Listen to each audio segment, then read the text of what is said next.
My name is Virginia O'Hara, and I'm Curator of Collections here at Brandywine River Museum. This is a watercolor, and it's called the first study for Ides of March.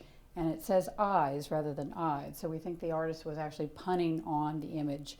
The image is this really washy, brushy rectangle shape that is basically the shape of the fireplace in his house. And at the very bottom, there's a little triangle of a dog's head kind of poking out of the darkness there, and the eyes are very prominent, so we think he was punning on that. I think it would be hard for anybody to really understand exactly what he was doing without seeing the painting. It is a very spontaneous kind of work. It is basically his own visual notation of something that he's thinking about. So it is really an active thought process that's been rendered on paper. Then he begins to move towards an exploration of the dog. He's really narrowing down what he wants, how he wants the dog to pose, what's the reaction. He clearly wanted her eyes open. He didn't want her sleeping. And he makes this watercolor study here with the fire behind it. Then he begins to follow that with a series of closer studies to make sure he's got her anatomy correct. How does he want the leg? How does he want the tail? All those different kinds of features here, really exploring them. And this is a fairly late stage in the process.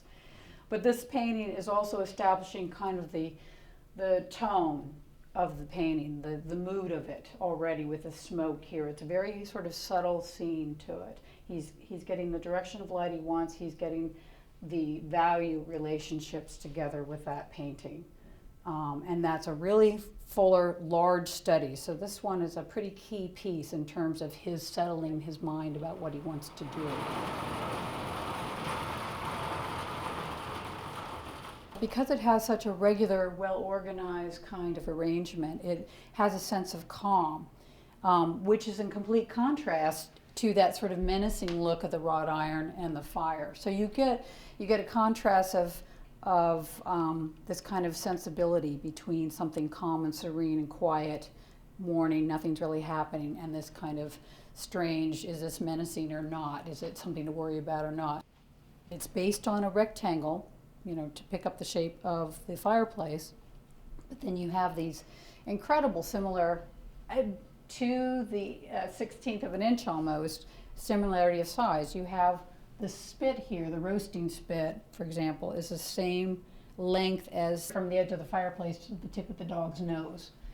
You find that there's regular spacing between here in these sections.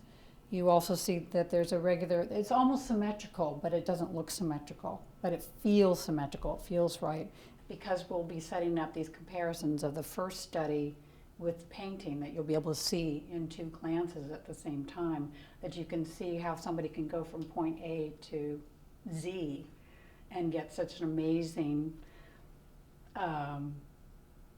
composition, such an amazing piece of work. A masterpiece is what he's created out of that simple, very, maybe perhaps hard to understand first drawing. So I'm hoping that that's what people will see, that comparison.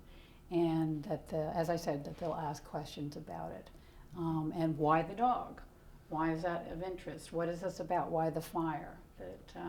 That's what we want people to do when they come to the museum, to ask questions and to learn.